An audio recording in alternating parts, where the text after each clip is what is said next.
material success without internal fulfillment can feel like the ultimate failure. How do we find and achieve fulfillment? It's by aligning our actions with who we are. That is why, even though, despite people may be experiencing a lot of material success, they wonder why they're unfulfilled. And it's because they ain't doing what they're created to do. They're not Mm, aligned with that main mission of who they mhm. actually are. And so it starts there, but then if you can align those disciplines with who you are, you will find fulfillment, you'll eventually create greatness, and then success will be inevitable. This is the Take a Step podcast where we equip driven individuals to discover and start living according to their God given purpose. Wherever you find yourself on your growth journey, let's take a step. Gabriel Pinto, welcome to the Take a Step podcast. Happy to have you on the show today. Yes, sir. Thank you for having me, Josh. Yeah, definitely excited for the conversation. I'd love to just kick us off by opening up to you and allowing you to introduce yourself however you see fit. Yeah, I appreciate it. My name's Gabriel Pinto. I am a purpose-focused performance coach here in Atlanta, Georgia. Everything I do evolves around purpose. So I do in-person events on different topics that relate to purpose, goal setting, habit tracking. One of the most powerful events I had this year was called Heal the Child Within and Greatness Inevitably Appears. Or as Tony Robbins, a role model of mine, likes to say, if you heal the child and the man appears, or heal the boy and the man appears, heal the girl and the woman appears. So the areas that we are not flourishing or thriving in a category of our life, it's actually more so could be a healing conversation than a work ethic conversation or anything like that. And so we talked about that at that event, went really deep into some of my past and some of the things that I had unprocessed or some traumas that I went through. And when we heal a lot of those areas, we can, greatness can come as a byproduct. So events like that, I'm now hosting a 3 event series with Michael Smoke, also known as Higher Up Wellness. The first event was on how being in the best shape of your life empowers your purpose. And I'm sure we'll dive into that concept here in a Mm-hmm. sec. And then how consistently good always outperforms occasionally great. Mm, A topic that was really close to my heart and impacted me a lot because I was always about the big milestones and stage moments in my whole entire adult life. And although there were some successes with that mentality, the question would be like, at what cost? And yeah. so we dove into that last week, and then next week we're actually having Michael Smoke and Eddie Malouf, who's probably one of the biggest marketing entrepreneurs here in Atlanta, at least in our generation. And I'm bringing both of them together to discuss the concept of living your life in purpose, following your dream, and doing it abundantly. And so I do events like that. Over the years, I've been hosting all types of events and challenges, mind, body, spirit. So I had a organization years ago called Define in my early 20s. I've been on this mission of just really passionate about personal growth and understanding and learning about myself, my pains, my traumas, and how they connect to my purpose, my passions, and who I am today, leveraging my gifts and getting around ambitious people that are on similar mindsets and pages. And so I started an organization that was actually stemmed from a book club. So the whole concept was similar to like a Bible study small group. It was reading personal development books. John C. Maxwell, Robert Kiyosaki, Dale Carnegie, Napoleon Hill, these kind of books, and some of which I think I see on your shelf, Atomic Habits, James Yep. Clear, that you probably know all about it. Mm-hmm. So it was a lot of our friends, entrepreneurial, similar to you and your mindset. And we were like, hey, if we're already reading these books on our own, why don't we just get together? We read it. We dedicate, a certain amount of pages or chapters that we'll read, and then we'll all come together and somebody will share what they got out of it. And then we'll open it up to a big group discussion.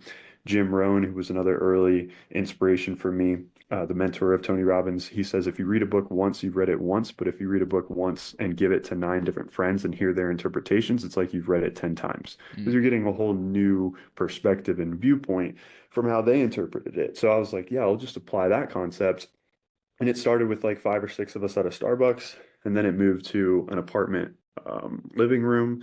And then before you know it, we had like 50 people in a packed out like one bedroom apartment. And we were like, okay, what is this? Like, why is this growing like this? It's a book club. And quickly we realized we started to assign leaders and kind of build it out to something bigger because we were like, this is not just a book club, like we're doing something deeper. What are we doing? And I think you're a faith guy as well. So Mhm. I'll kind of dive into this. But I think what we are doing is aligned with Romans 12 too. One of my favorite verses, Mm. do not conform to the pattern of this world, but be transformed by the renewing of your mind. Then you will be able to align with God's will and purpose for your life. What does that mean? When we substitute the thinking, the expectations, the doubts, the fears, the pressures of the world as far as who we are supposed to be, and we disconnect from the noise that shouts at us that's loud of the world, and we reconnect with the voice of truth that's a whisper that we have to tune into. That's when we can understand who we actually are. And that's what was happening in this group. We had people dropping out of college to start their businesses, going back to college to pursue their dream jobs, starting a hair salon, starting music, all these different things, and like really pursuing their dreams and passions. And I was like, that's what this is more about. This is about helping people align to their purpose. We started the organization all capital DEFIN, and instead of an E was a three, which represented mind, body, and spirit, with the intention of everybody growing mentally, spiritually, and physically to be able to align closer to their purpose. And so since then, man, I've just been obsessed with the concept of myself aligning as closely as possible to my purpose and helping as many people do the same. And I can go into why I'm so passionate about that, but that's kind of where I'm at now. That's my overall kind of broad mission. And then how I do that through one-on-one coaching events and all that, we could talk about that as Yeah. well. But that's the main intention and mission of my purpose, basically. Yeah, definitely. And there's a lot that we can unpack there. And, just from a big picture perspective, it's cool to hear how, you talk about all of these different passions that give you so much purpose to go out and build. And obviously in the nature of building, you're involved in this entrepreneurial journey, right? It's how can you go out and take all these passions that give you purpose and create a life for yourself based on those. So tell me a little bit about, as you've been building, kind of what led you to really pursue a life of entrepreneurship, and in the over the past few years as you've been building and kind of taking action on these passions, like what have you learned, and like what does it take to be an entrepreneur and really take action on the passions that you have? Yeah, I mean, I'll start with your first part of your question. What led me to take that step was, I would say, perceived necessity. So early on in my early 20s, when I got introduced to entrepreneurship, there was other components. My dad was an entrepreneur. He has a remodeling and painting business. And I remember when I was really young, maybe 5, 6, 7, I was watching some movie or something or some show, and in the movie, the character had a boss. And I asked my dad, I was like, "Who's your boss?" And he's like, "Oh, I don't have a boss. I'm my boss." And ever since he said that, that Mm, really like just penetrated my soul. I was like, yeah. "What?" Because as a kid, I'm just thinking, you have a boss who has a boss who has a boss who has a boss, and it goes on forever. And then I was like, "Oh, I guess that does make sense. Somebody's got to be the main leader."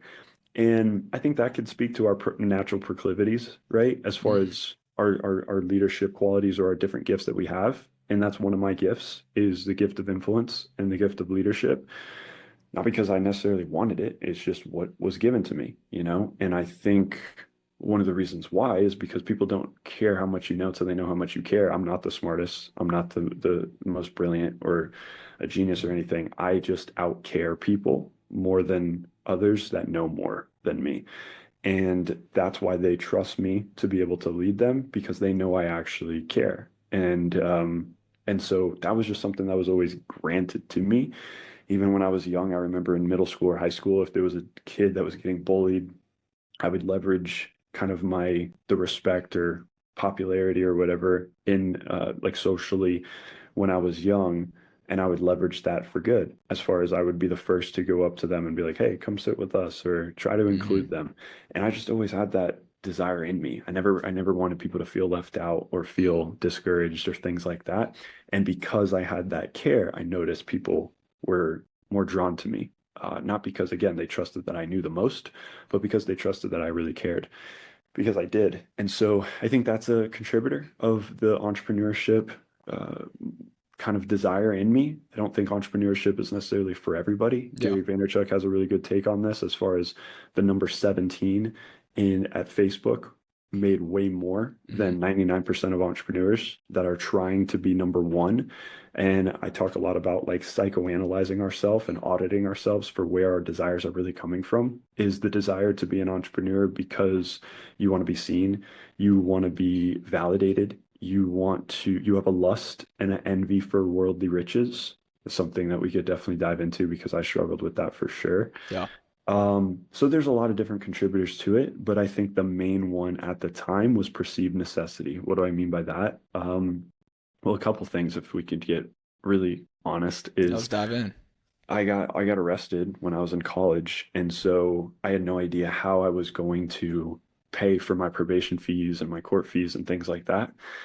And I was blessed enough. I still see this as a grace moment. I'm not connected to this guy anymore, but he was a random, like, short-lived friend in college that I had just started connecting with when I went down to college, and I got introduced to a entrepreneurial type of sales type of concept, kind of like a Cutco, Yeah. direct sales, but it's like still entrepreneurial. And there was a small investment to get started, and I was obviously a broke college kid and didn't have any money, but we just got our, like, whatever it's called, the financial aid checks or whatever after Yep. you start. And I was trying to recruit him into it, and he was like, "Look, man, it's not for me, but I believe in you. I'll give you my check that I just got for your investment." And I was like, "All right, cool." So I used that to get started. So I was really driven to obviously make it happen and make the sale so that I could pay him back. That was more of the short term, obvious necessity. But when I started to really think about the concept of entrepreneurship, it really quickly became, I started dreaming again, and one of my favorite verses is in Proverbs, I believe, or Matthew. It's without vision, people perish. And that's where I think a lot of people in our generation are struggling today, is they're just living the same mundane life, recycling the same thoughts, actions, behaviors from yesterday and last year Hmm. to the next day and next year. And that's why most people die at 25. They just wait till 75 to actually get buried. And it's a sad reality because nobody Yeah. explores, nobody adventures, nobody takes risks, nobody really makes something of themselves and follows their purpose, more importantly. And so it was the entrepreneurship was the activation to allow me to start dreaming again. Before that, I didn't know what to do. I had no clarity about who I was or what I wanted to do. And I got around certain people that were making more money in a week, sometimes even a day, that most Americans made in a year. And I started to really think about what's possible. What's possible if I can even achieve a fraction of that? Hmm. And then very quickly, the answer to what's possible was I can help a family member for personal reasons and not putting her out there. I won't say who, but the person that was basically closest to me, who was a janitor at the time, but in my childhood, and I've been diving into this. This has been fresh this last week. I think you'll be able to relate and connect with it as well. But if we have time to dive into it, but I definitely had the evil spirit of ambition, is what a psychologist actually told me last year, and I didn't fully understand what he meant by that. But as I've meditated and reflected on it, I've realized how true it was. But there was some element of that for sure, of being driven from a place of lack, but it was rooted in the pain that I had been through. And this is why I talk all the time again about heal the boy and the man appears.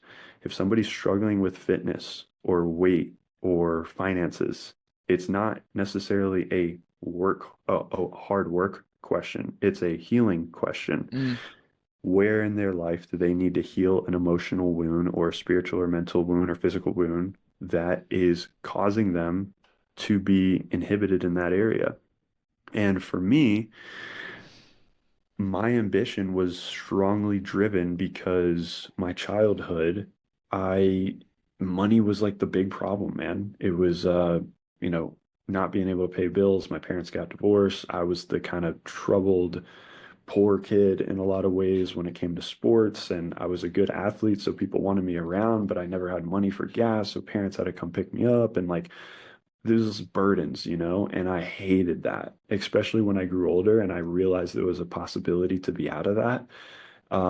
I talk about this a lot too, as far as how the pain and trauma that we go through, the healthiest response is not always hating the opposite, because you're still coming from a place of lack and negativity. And that's Mm. kind of where I was. I was like, man, I hated being poor. I never want my kids or my family or my future family or my friends around me to ever experience that like I did. So from a more evil place, that evil spirit of ambition, I built this evil spirit of ambition early on in my entrepreneurial journey, Yeah. which allowed me to have a lot of growth and transformation. And I appreciate those moments, but that's why I didn't really see the fruit of it at that time. And so the perceived necessity was helping my mom get out of that situation, but I was rushing it, if I could be honest with you.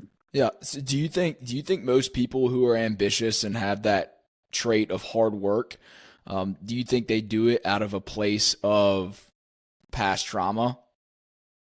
Desperation and past trauma. Yeah, I think here's just one verse that I wanted to share. Proverbs 13:11.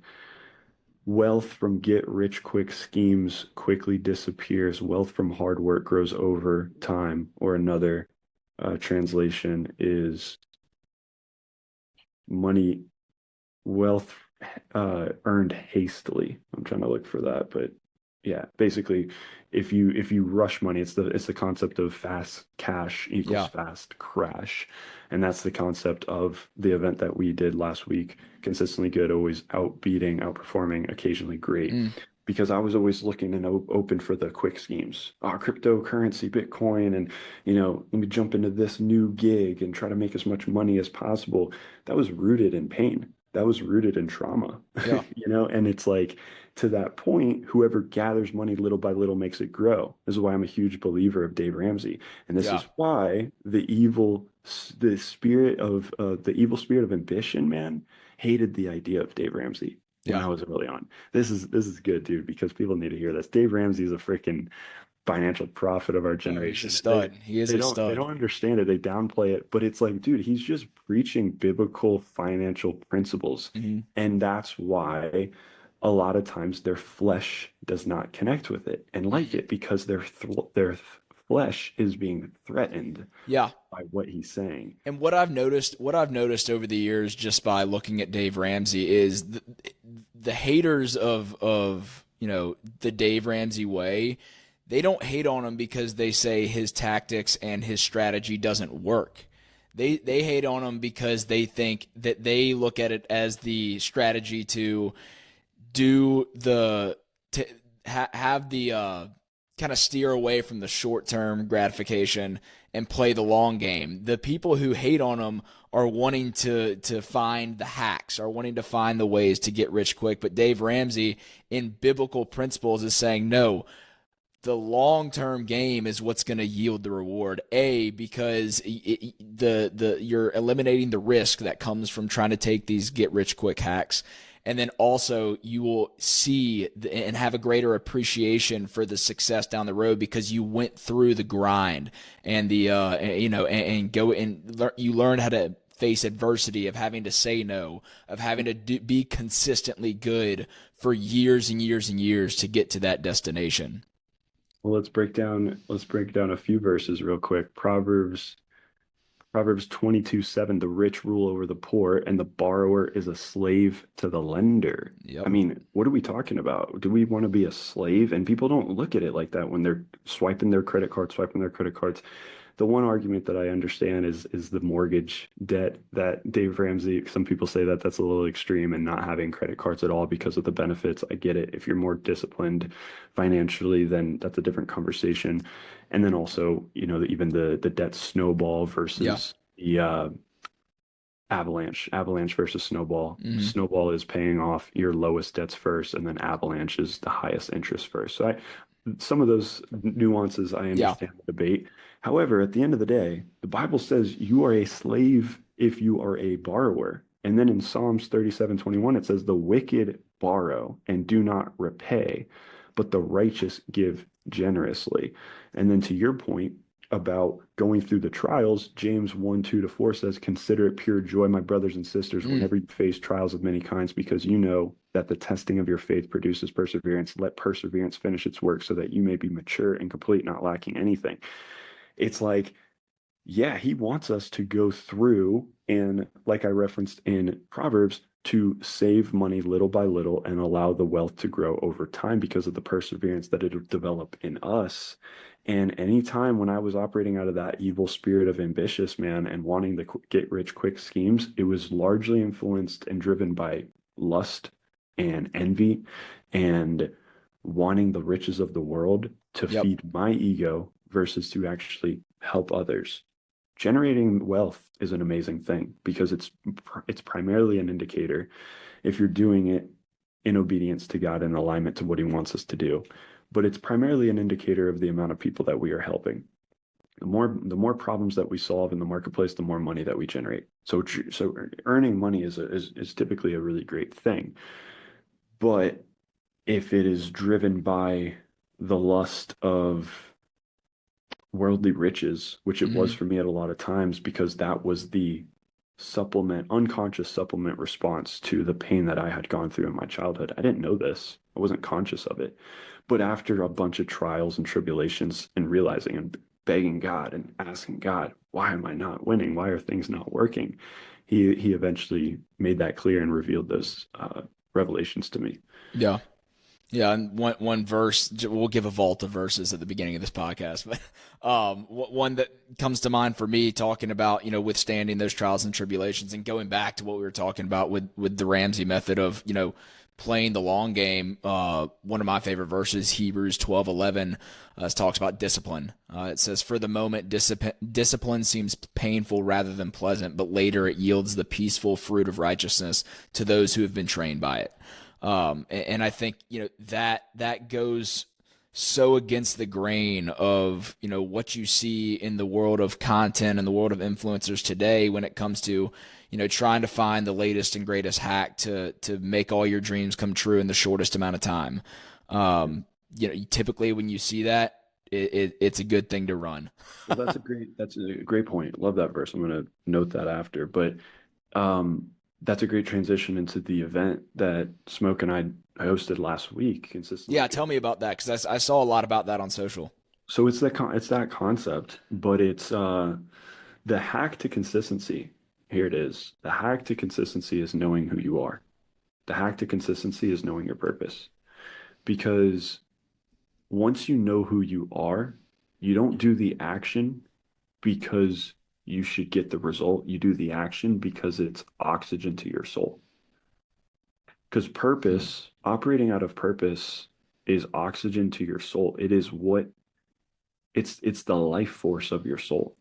So when we are not operating out of purpose, it is we are just staying and maintaining in the physical. True success is number one, obedience to God. If you look at everybody, all of God's people, from Moses to Noah to Joseph to David, the list goes on. They all had one thing in common. They were obedient to the call and command that he had. Abraham, one of my favorite stories.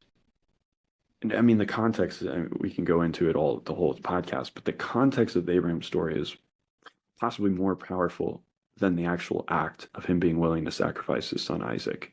The context of the Abrahamic covenant between him and God is everything. I mean, that was the promise. That was the source for the promise to be fulfilled was Isaac. And then after waiting so many years, God says, sacrifice him Mm. on an altar like a sheep. And the most powerful part of the scripture is one of my favorite parts of the Bible is it says early the next morning, Abraham gets up and takes his son Isaac. He didn't have to think about it. He didn't have to pray about it. He didn't have to go run about it. He didn't have to go ask a counselor about it. Early the next morning, he goes. So that speaks to obedience. God appreciates speed and obedience. Um, Obedience breeds blessings. So in order to, if we want to, sorry, I'm lagging a little bit. It's but okay. obedience breeds blessings.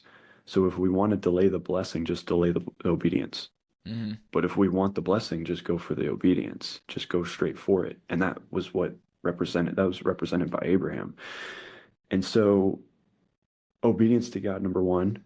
And then number two, which is a byproduct of number one, aligning our external behaviors and actions with our internal truth and calling and purpose.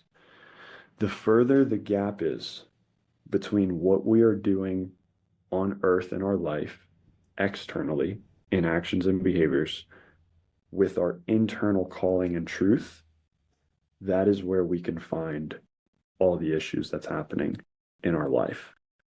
Disease, mental health issues, sickness, lack, scarcity, toxic relationships. All of these things are a byproduct of being out of alignment to what God's will is for our life.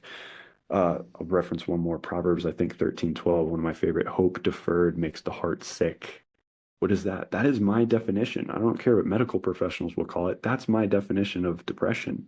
Your heart being sick. Hmm. And so the Bible tells us the answer, the remedy for overcoming depression is actually taking action on your hope. But the medical world will tell us that the remedy for depression is an antidepressant Yeah. and pharmaceutical drugs that they're pounding us with. So it's like, no, dude, it's just aligning with who we are and taking action. One of my favorite revelations that God gave me the other year was suppression of expression leads to depression. It's that same concept. When we express who we are and what God wants us to do, that will manifest into depression. Do you think Abraham and Noah and Moses and all these people wouldn't have been depressed if they didn't take action on what God called them to do? They would have been distraught. They would have been in mental internal chaos. Yeah. So why is it different for a lot of people that are struggling internally today? That's I'll my give you whole my theory. It's because it doesn't make money. thing. That's the big one. Yep. Of course, I Yeah. mean, of course they're going like we're gonna get pushed with the what ends up profiting someone at the end of the day, as far as like you said, like let's profit off a prescription, let's profit off a medication rather than give the holistic approach, whether that comes from a faith backing or not. I'm a huge believer in finding what's the holistic healing process to this. Typically, for me, that ties back to a faith background. But I think that's why you see hospitals, you see pharmaceutical companies at the top of every stadium, of every high rise when you go into a big city. It's because they found a way to profit off of it. But if we take an internal look, and if we're rooted in Scripture, we'll see that there's healing in the Word of God. There's healing in going back to Christ and forming a bond with collective believers to ultimately allow ourselves to propel forward rather than going for the best next medication. A first line of prescription in some European countries is physical exercise that doctors will monitor 100%. for people. And that's a great start. But I would say the first line of prescription needs to be the word of God in the Yep. Bible. And that'll never happen, obviously, because Yeah. of all the obvious reasons. But it's true. It can bring real healing more than anything of the world ever could. But back to the point on consistency, man, Yeah. I think this is important because we all know that consistency breeds success, momentum, and a lot of what we want, or a lot of what God wants for us. But the question is how? How do we stay consistent with the things that we know we need to do? Well, we get clear on our purpose and who we are. Example, a story that I'll share. Love this story. Vincent van Gogh, not only one of the most famous painters, but one of the most famous people in history. He was a struggling artist who was barely making any money while he was living. He created 2,100 art pieces while he was alive. And then it wasn't until after he died that he started making money from his paintings, Mm. to the point where in 1990, 100 years after he died, he sold what I believe is the record for the most expensive art piece of all time for $75 million. And so what's the power in that, and how does that connect with consistency? The power in that story is that your the people in your lifetime or even in this generation may not even be able to comprehend or receive your gift or your purpose. But if you can have the perception to understand and the connection with God to understand, this is what I am supposed to be doing. So I am going to be obedient to it no matter what success, material, worldly success, no matter what validation, no matter what recognition that I get from it. I'm going to be obedient in this relentlessly. If you have that faith, you could be put in a situation where your purpose and your gift is timeless and beyond the times that we're in today. That's what Vince Van Gogh represented. Mm. But he was committed to his craft. He was doing his art no matter what anybody thought about it, to the point where he sold a piece for $75 million.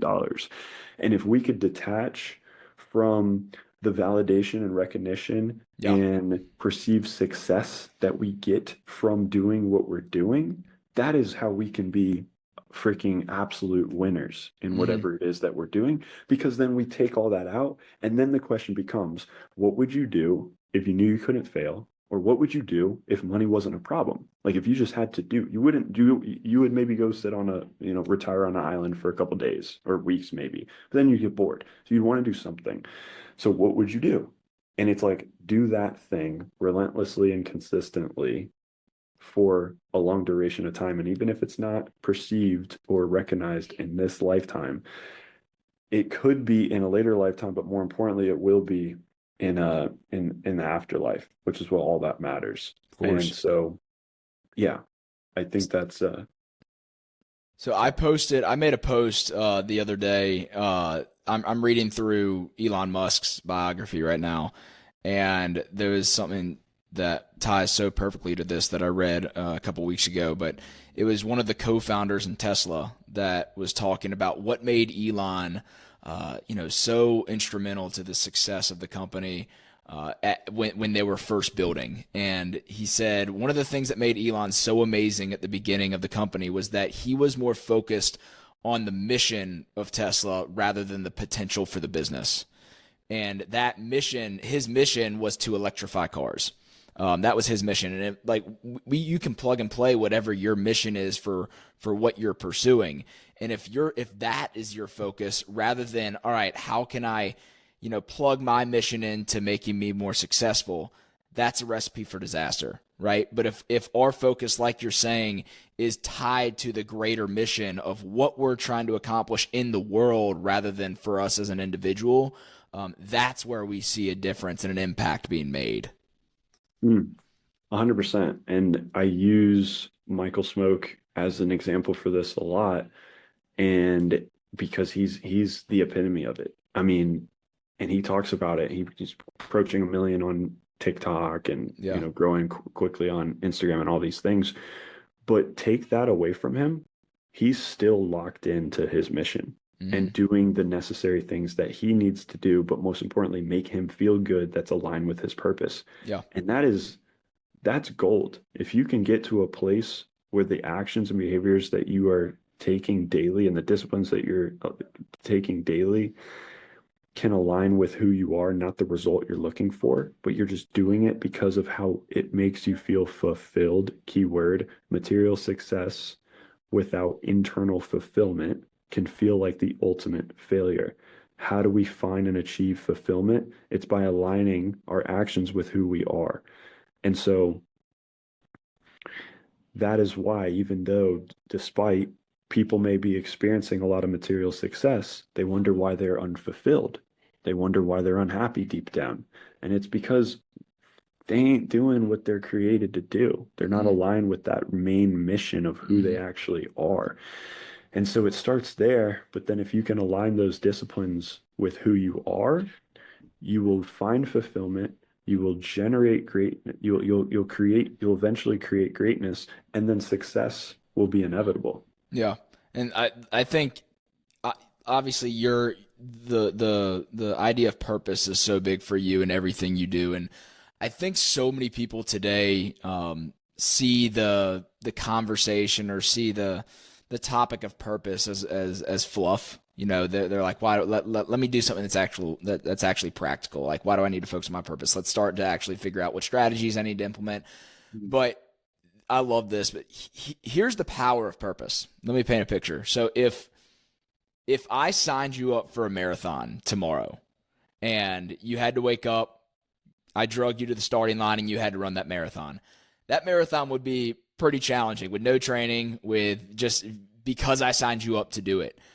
But let's just say your mom was diagnosed with an illness and she needed a procedure that was going to be a life-saving procedure, and you were running a marathon to generate money so that she could have that procedure and save her life. How much easier would it be for you to get up tomorrow morning and run that marathon?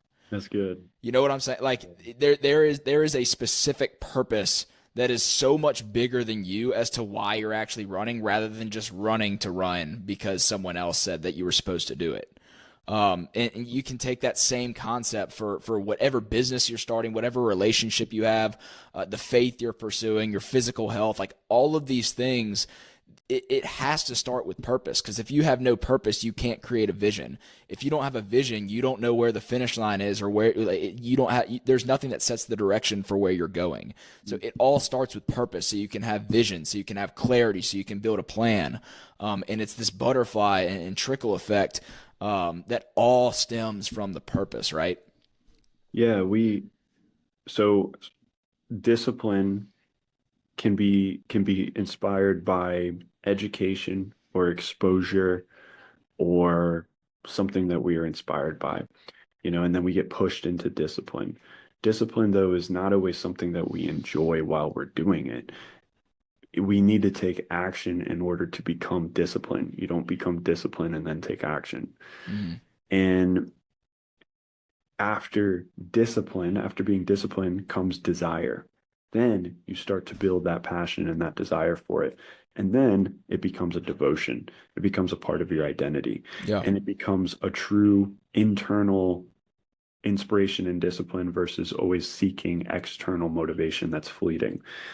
But another quote that I live by is, the strongest form of motivation is when our motivation goes from motivation because we want to do it to obligation because we have to do it. You don't do it because you just want to, you do it because you need to. And one of my favorite verses on purpose is Matthew 7:21-23. Not everyone who says to me, Lord, Lord, will enter the kingdom of heaven, but only the one who does the will of my Father who is in heaven. Many will say to me on that day, Lord, Lord, did we not prophesy in your name? In your name, drive out demons. In your name, perform many miracles. Then I will tell them plainly, I never knew you. Away from me, you evildoers. There's a lot of different interpretations of that, but my interpretation that connects with me most is what I said. It's like, what if Moses was just a guy that prayed for people and casted out demons and prophesied, but God was like, that's all good, but I wanted you to free the slaves. That was his will for Moses. What if Noah was a great man, but when he was telling him to build the ark, he suppressed it. He avoided it. I'm not saying that that's what will happen. I'm not the judge or know how to determine how, creative it is when it comes to that day. But it's like, at least that's what he says, is like, away from me if you didn't do the will of my Father. And so I look at it very much as an obligation. But also, like I said in Proverbs, hope deferred makes the heart sick. Your life will be better. And if you don't know your purpose, start with your dream. Give yourself permission to think about that and sit with, like, if I couldn't fail, what would I do? And then you start breaking down all the internal barriers and lies, as far as lack of self-esteem, fear of criticism, fear of judgment, procrastination, perfectionism, all these different consistency or action threats. But it gives you an opportunity to start navigating through those, because check it out, those are just fruit. The root of those fears is some sort of pain or trauma that you probably have to process. And that's what I'm very passionate about doing and helping and guiding people through. Yeah, and on that, I want to go back to a concept you mentioned earlier, talking about the evil spirit of ambition. Because for me, because I have a couple questions on that actually, because it sounds like people. It sounds like what you're saying is that people can be ambitious, trying to essentially run from a past trauma or run from previous experiences that are unhealthy, right? For me, I always talk about this in the positive sense, and I want to get your take on this because, for example, I throughout my entire childhood, I was extremely I was seeking approval constantly because I was a very little kid. I was kind of awkward at times. I had friends, but didn't feel like I didn't feel like I had the respect of a lot of those friends. I was always trying to do to earn the approval, to earn the validation. And that, went into my athletics. I played college baseball, but, trying to earn the approval of coaches, of other players. And being this little kid, I always felt like I had to do more than I felt like other people had to. And I look back on that time and see it as my hard work ethic was being molded through those experiences, which kind of molded the work ethic that I have today, rather than feeling like it was some sort of evil that was impressed on my life that I have to try to run from today. I want to hear a little bit of, dive a little deeper into that concept that, that there's this spirit of ambition that can be evil in people's lives because of something that they've experienced in the past, or because they have an unhealthy foundation for why they actually have that ambition. Yeah, I mean, first off, I'm just sharing my personal experience with my relationship with ambition Yeah. because I always perceived it as super positive, and most people around me did as well. Mm, Until this psychologist said that, and it kind of threw me, it blew me away. I was like, evil spirit. It sounded like an oxymoron. I was like, that yeah. doesn't make sense. Ambition's great, and I'm known for my ambition and all that stuff. But as the Holy Spirit continued to convict and minister it to me, it was like, oh wow, yeah, there's something there. And so for me personally, it was an overcompensation for an internal pain that I had that I was trying to fill versus taking it to the altar. Okay, so the biggest fear that I had was taking to the altar and really letting go. We all know the let go, let God cliches and stuff, but it's easy to do with things that, somebody cuts us off and when we're driving, let go and let God. But it's harder when it's very personal to us and a lot closer to heart, like in relationships, like family members, like parents, like children, things like that. And so for me, that was the area that I wasn't letting go. And I couldn't let go because of what I told myself that I needed to do. I needed to have control over this because I was the only one was going to fix this issue. And so letting it go actually sounded weak and passive to me. Mm, I was like, that sounds like an excuse. The whole let go and let God, that sounds weak. Like I need to manufacture my own success and my own work ethic and force it to happen. And that's what I'm going to do. And that's why I got to the point running marathons, running ultra marathons, shaving my head, carnivore diet, 75 hard. I didn't do 75 hard. I did 75 hard times 10. I had yeah. to waking up at before 5 a.m., being in the cold plunge before 5 a.m., 7 days a week, no processed food, no eating out, whole list of like 10 things. If I slipped on any of it, including like brushing my teeth twice or flossing or taking supplements, which I would do at least once a week, I'd slip. I had to do a mile of lunges as my punishment, which is a personal punishment to myself, crucifying my flesh like to the core. But what it really was I was scared of being a failure and losing. So if I wasn't able to have this answer and response for what that evil ambition was rooted in, and I was trying to force it to the point where literally God broke me down. After I finished carnivore, I did 75 hard. Day 40, I started carnivore diet. From day 35 of carnivore, I went straight into a 5 day water fast only. The end of last year, I've been ending my years with a water fast every year, but I pushed it to Mm, the limit this year to see how far. I was like, let me go 5 days because every year I kind of up it. And and then after I was wrecked. I got super sick and I was done like the first week of the year, which totally threw off my all of my plans and ambitions and stuff. And then a couple weeks later, I got COVID. I got wrecked. I call it COVID karma because I was one of the guys that was saying COVID's BS and all this stuff. you and the rest of Like, us. I was like, COVID came after me Yeah. specifically. But it was God's way of slowing me down and surrendering that control of Mm, forcing myself to be this version of me that I felt was required to respond to that answer that I needed. And so that was what it was for me. And it was evil from that sense. And now I'm like reprogramming my thinking around it to truly let it go and build the wealth and success as we reference in Proverbs slowly, little by little, and all of those things, and focusing on the minimum disciplines versus the maximum efforts and mm, everything that I need to do every week or day. That's not as sustainable. And so I hope that helps answer it. I don't yeah. think everybody that has ambition is obviously negative. It's Yeah. more so about auditing and evaluating where not only ambition comes from, but all of our desires come from. Yeah. I'm talking asking about everything. And that's a really hard thing to do, but sitting with like, okay, I have this dream home that it's on my dream board and I've been wanting it so long for so many years. It's like, what is the story that you told yourself that's connected to that house? Like, what was the meaning tied to it?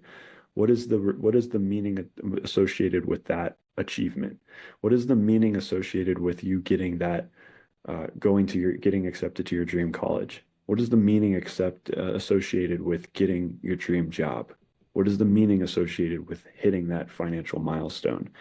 Is it really about the achievement and the amount of the impact that you would have, or is it really about your ego? And if it's about your ego is the byproduct of pain, trauma, or unresolved emotions. So why is there an ego there? Well, I'm overcompensating for something. What are you overcompensating for?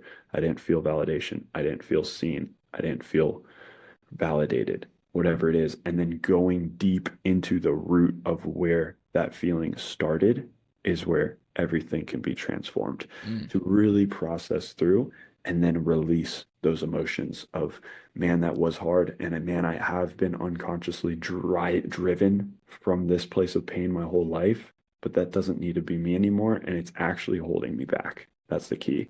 yeah. I thought this evil spirit of ambition was my ally.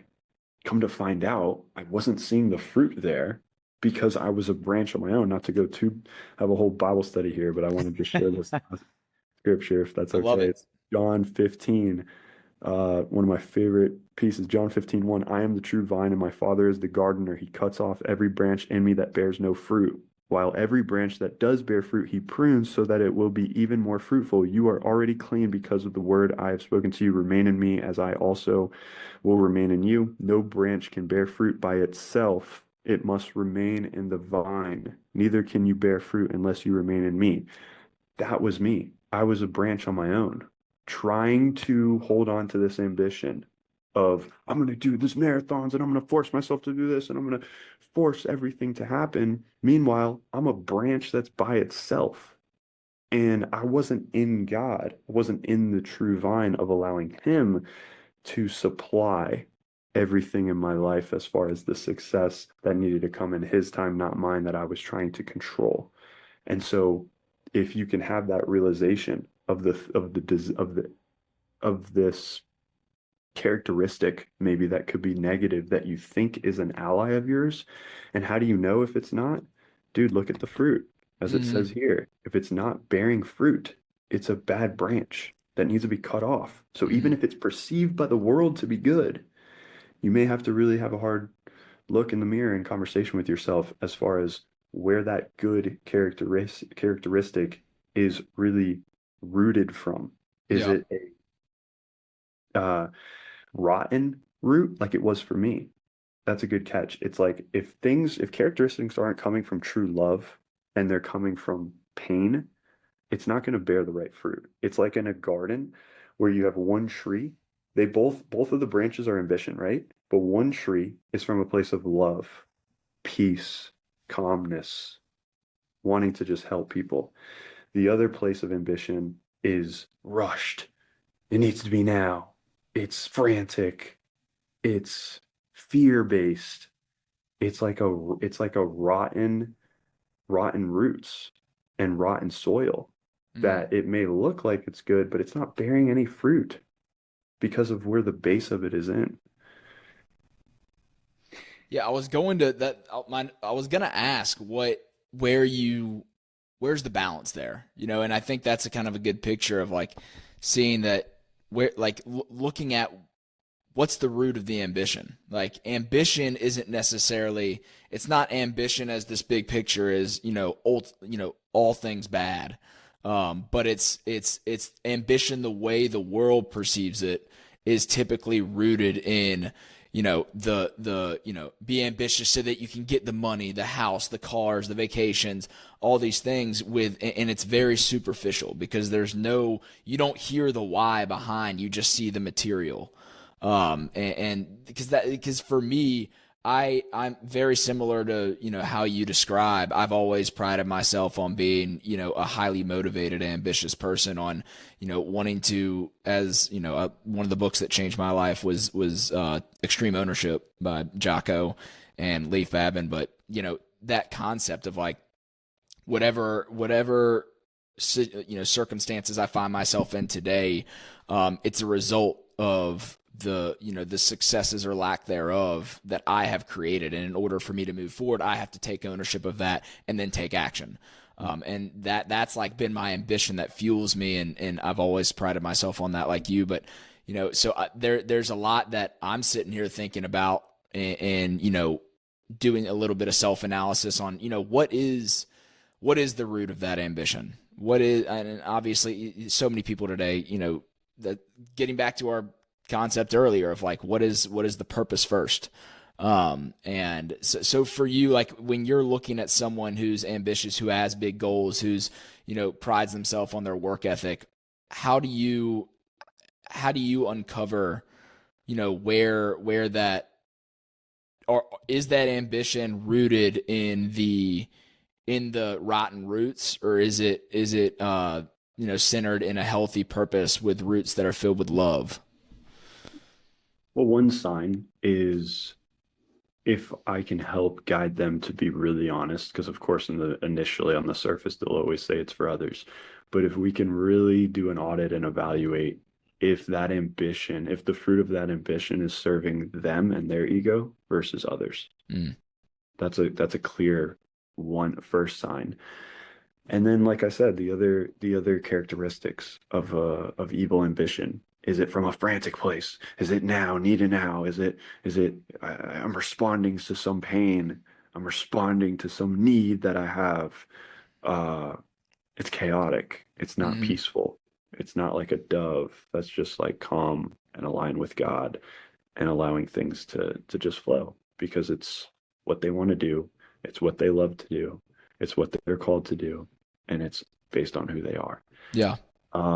Smoke, another, again, bring him up all the time again, but it's like he's a great example of it. He does not have evil ambition. He also comes from a very healthy background. Like he had a really good upbringing, good family, good loving dynamic. And so he doesn't have as much of that evil like need to like, "Oh, I have to prove something. I have to overcompensate. I have to get rich. I have to, you see a lot of it like on social media and stuff and what media is thrown at us. It's like Yeah. the designer, this luxury travel, this amazing fine dining restaurant. It's all lust. It's like Mm-hmm. it's driven to facilitate lust in our flesh. And when you come from a place of wholeness, you're not as susceptible to it. And somebody like him, he doesn't have that in his bone. We were both in Miami the other month, and we talked about it after. I was like, "Yeah, dude, how'd you like it?" And he was like, "A little too flashy for me, like not really my vibe." But like, he's not driven as much by that. He's not doing his social media thing to make all this money and to go buy a yacht. Like none of that. It's like if that happens, fine, but that's not his focus that he's fixated on. He's Hmm. focused on just being ambitious, but doing it from a calling and a place of discipline and a place of fulfillment. It's what lights him up. So that's what he does. And so you'll notice that with people that are driven and disciplined, but they don't have that evil spirit of ambition. There's a different calmness about them, and there's a different consistency. Yeah. And it's kind of the concept of investing in like some get rich quick Bitcoin thing. And I'm not saying Bitcoin or cryptos, like that. That's a smart investment. I'm sure I don't know anything Yeah. about Who knows? investments and stuff, but I'm not saying anybody in that category that's not unwise, obviously, but it's the idea of being pulled into, which I'm sure I'm speaking from that experience on my side, like a lot of us could probably relate to as far as investing into some of these, like, oh, it's growing right now, like jump into that, you'll make all Hmm. this money, versus the concept of compounding interest Yeah. and just putting a little bit away, and letting that grow over a long period of time. That's not sexy. That's not attractive. Yeah. But at the end of 40, 50 years, you're going to look at that person who's got the success there and think, well, they were very ambitious and driven throughout their life. And then the other person, you may think they're ambitious, but where's the fruit, with it? So those are just some of the things that I evaluate. Yeah, there's a saying that I love that I've come across this year that I think relates really perfect to this. If you heard of be do have, Love it. yeah, so like that's what I would use as my filter as far as like what's the root of my ambition. Be do have is this three-part I guess phrase that talks about I need to become the person who can do the thing to have the result. Most of our world today gets that backwards. They want to have the thing so that they can do whatever that thing allows them to do, and that will result in the kind of person they want to become down the road. But in order to do something, I can't expect myself to have the result that I wasn't willing to do the work to do because I wasn't willing to become the person to do that thing. Yeah. So in everything I'm doing, and the reason why I work hard, I really try to focus on how is this molding me into the person I want to become. And that what that starts with before that is who is that person I want to become? And am I clear on who that person is? So that now I can start to make my decisions on how I am molding myself into that person. Yes. A saying I love is everybody should wish or strive to become a millionaire, not for the money, but because of who it makes you, what it makes of you in the process. Yeah. Or the same concept of goals are not to get, but to grow. Hmm. That same idea for sure. Yeah. So what are your top of mind goals right now? Mm, Are you a big goal setter right now, or has this kind of newfound, appreciation for kind of letting go I allowed you to still, focus yeah, more on the process rather than the goal setting? I still like goals, but like for example, last year I've been very driven by goals for years now, and I have a very structured way of doing my goals. I have a Hmm. technology platform that's probably the best anybody's seen when it comes to dialing in and tracking their goals. But I got challenged by a life coach friend last year, and he was telling me, he was like, goals and structure. He was like, that's so lame, bro. And I was like, what are you saying? Like, no, it's just wise. And he was like, no, like he's not as much. He's not a Christian. He's more on the spiritual side of things. But I appreciate his perspective, and we butt heads on some of that stuff. Yeah. Refine and challenge each other. But he's like, everything stems, all abundance and the success that you want stems from the divine inspiration from your soul. And if you could trust and honor that source, then you don't have to worry about a morning routine and structure and disciplines. Just have the courage to actually follow through with whatever is coming up at the time. And that's not going to be in some structured manner. And so that perspective is interesting to me, That is but interesting. it's hard because I'm so analytical and I'm Hmm. like, yeah, that sounds cool, but then again, objectively, he's loving life. He's killing it. Yeah. Does really well. He set a goal in like 2022, I think, to take all of the last month of the year off. 2023, the last 3 months off. And then 2024 this year, he wanted to take the last 6 months off. And he's been traveling and he's done it Hmm. every year. He's been traveling from Egypt to Europe, and then he was in Russia for like 3 or 4 months. Yeah. And he's just been out there in the middle of like nowhere, Russia, and like training. What was it? Jiu-jitsu or Muay Thai or something. But he's like that. He's just like, if this is what I'm feeling inspired to do, I'm gonna do it without any expectations of the world. And he's more of like that free spirit type of bold trailblazer. And so it does work for him, and he's super fit, he's super successful and things like that. But I've been trying to like consider that more to answer your question of Yeah. just being more like having the honoring having the boldness to just step into what I'm inspired by in the moment, Hmm. because to his whole theory is like if we just follow that relentlessly, everything that we want will come as a byproduct.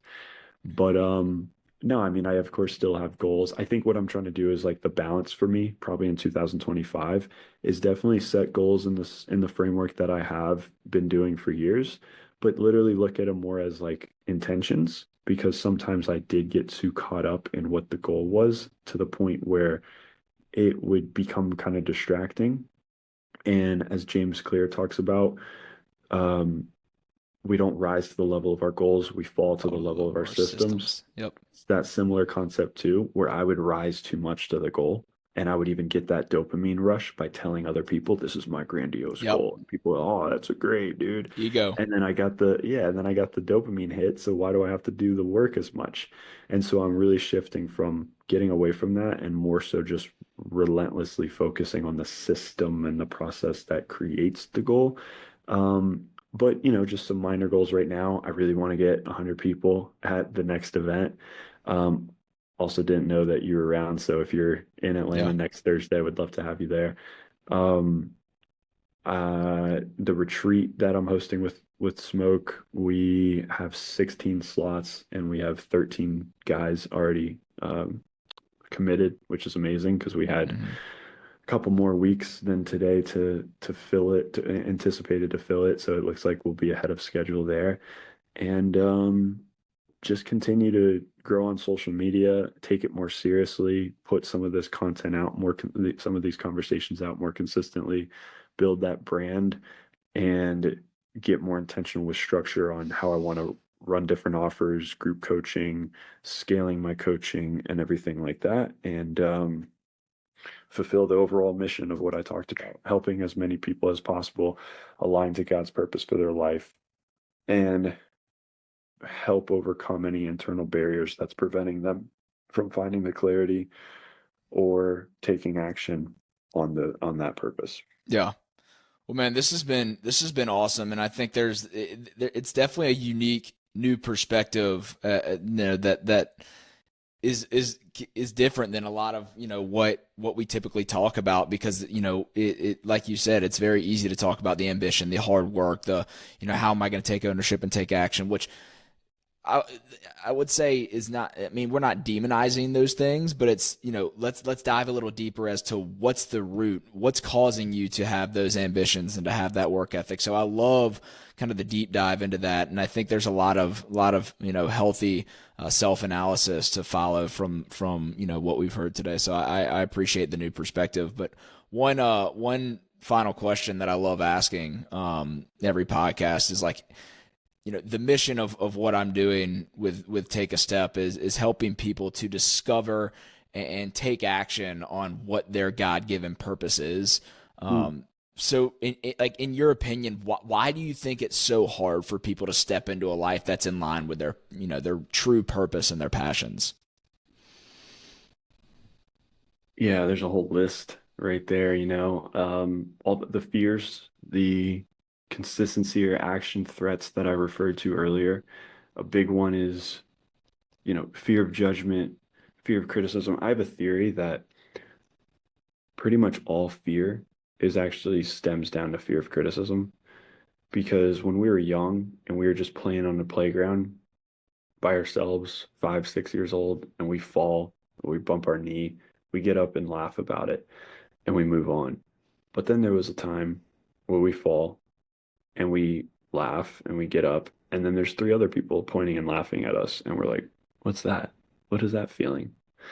And then we start to kind of be reclusive and try to protect ourselves moving forward emotionally. And so I think a lot of fear of judgment, fear of criticism, fear of what people think about us, it comes down to fear of criticism. So that's a big one. And then lack of self-esteem is a big one. Procrastination, not trusting yourself, perfectionism, all different kind of ways to say the same thing. It all comes down to not feeling confident and trusting themselves enough, having the self-esteem to be okay with failing, be okay with losing temporarily, and knowing that any failure is just a temporary loss that will be translated or a building block for a later win. But that requires self-esteem, and self-esteem and confidence is primarily built by evidence. What is the Alex Hormozy quote? You don't become confident by shouting affirmations in the Yep. mirror, but having A stack of undeniable proof that you are who you say you are.